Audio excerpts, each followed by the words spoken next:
اعوذ باللہ من الشیطان الرجیم بسم اللہ الرحمن الرحیم۔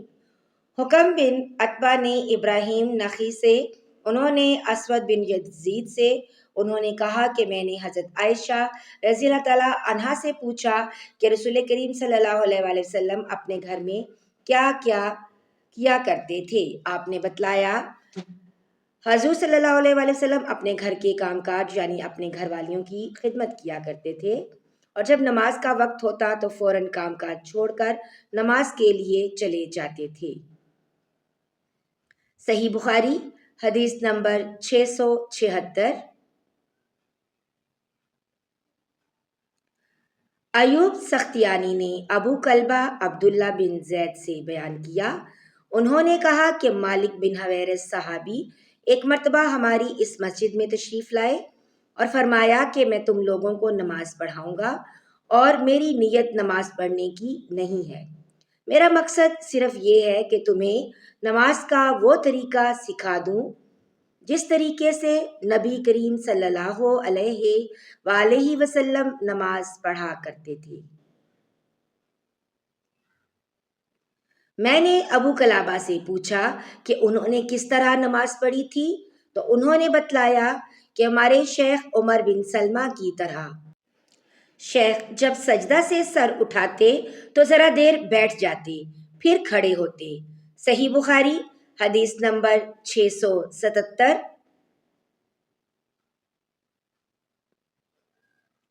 ابو موسیٰ اشعری سے روایت ہے، آپ نے فرمایا کہ نبی کریم صلی اللہ علیہ وآلہ وسلم بیمار ہوئے، اور جب بیماری شدت اختیار کر گئی تو آپ نے فرمایا کہ ابو بکر رضی اللہ تعالیٰ عنہ سے کہو کہ وہ لوگوں کو نماز پڑھائیں۔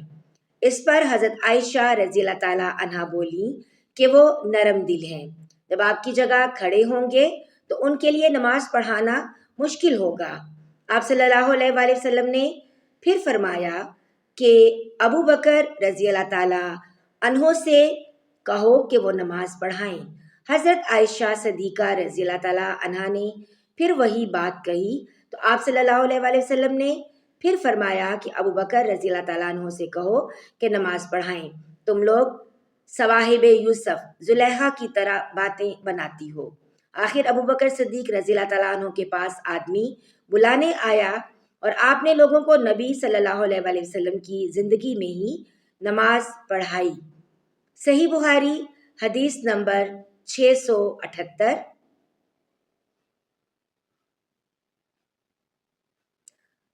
ہشام بن عروہ نے اپنے باپ عروہ بن زبیر سے خبر دی، انہوں نے حضرت عائشہ رضی اللہ تعالیٰ عنہا سے، انہوں نے کہا کہ رسول اللہ صلی اللہ علیہ وآلہ وسلم نے اپنی بیماری میں فرمایا کہ ابو بکر سے نماز پڑھانے کے لیے کہو۔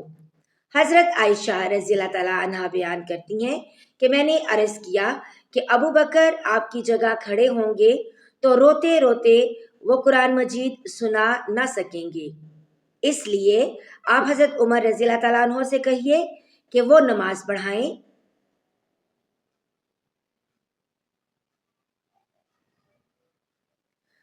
آپ فرماتی تھیں کہ میں نے حضرت حفصہ رضی اللہ تعالیٰ عنہ سے کہا کہ وہ بھی کہیں کہ اگر حضرت ابو بکر صدیق رضی اللہ تعالیٰ عنہ آپ کی جگہ کھڑے ہوئے تو روتے روتے لوگوں کو قرآن سنا نہ سکیں گے، اس لیے حضرت عمر رضی اللہ تعالیٰ عنہ سے کہیے کہ وہ نماز پڑھائیں۔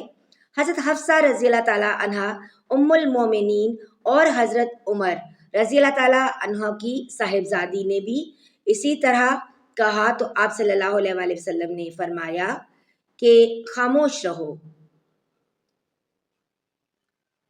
تم صحابہ یوسف کی طرح ہو، ابو بکر سے کہو کہ وہ لوگوں کو نماز پڑھائیں۔ پس حضرت حفصہ رضی اللہ تعالیٰ عنہا نے حضرت عائشہ رضی اللہ تعالیٰ عنہا سے کہا، بھلا مجھ کو کہیں تم سے بھلائی پہنچ سکتی ہے؟ صحیح بخاری حدیث نمبر 689۔ حضرت انس بن مالک انصاری رضی اللہ تعالیٰ عنہ نے خبر دی، آپ نبی کریم صلی اللہ علیہ وآلہ وسلم کی پیروی کرنے والے آپ کے خادم اور صحابی تھے۔ کہ حضور صلی اللہ علیہ وآلہ وسلم کے مرض الموت میں حضرت ابوبکر صدیق رضی اللہ تعالیٰ عنہ نماز پڑھاتے تھے۔ پیر کے دن جب لوگ نماز میں صف باندھے کھڑے ہوئے تھے تو حضور صلی اللہ علیہ وآلہ وسلم حجرے کا پردہ ہٹاتے کھڑے ہوئے ہماری طرف دیکھ رہے تھے۔ آپ صلی اللہ علیہ وآلہ وسلم کا چہرہ مبارک حسن و جمال اور صفائی میں گویا مصحف کا ورق تھا۔ آپ مسکرا کر ہنسنے لگے۔ ہمیں اتنی خوشی ہوئی کہ خطرہ ہو گیا کہ کہیں ہم سب آپ کو دیکھنے ہی میں نہ مشغول ہو جائیں اور نماز توڑ دیں۔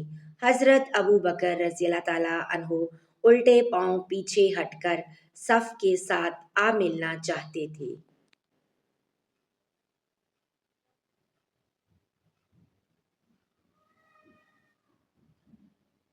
انہوں نے سمجھا کہ نبی صلی اللہ علیہ وآلہ وسلم نماز کے لیے تشریف لا رہے ہیں، لیکن آپ نے ہمیں اشارہ کیا کہ نماز پوری کر لو۔ پھر آپ نے پردہ ڈال دیا۔ بس حضرت صلی اللہ علیہ وآلہ وسلم کی وفات اسی دن ہو گئی۔ انا للہ و انا الیہ راجعون۔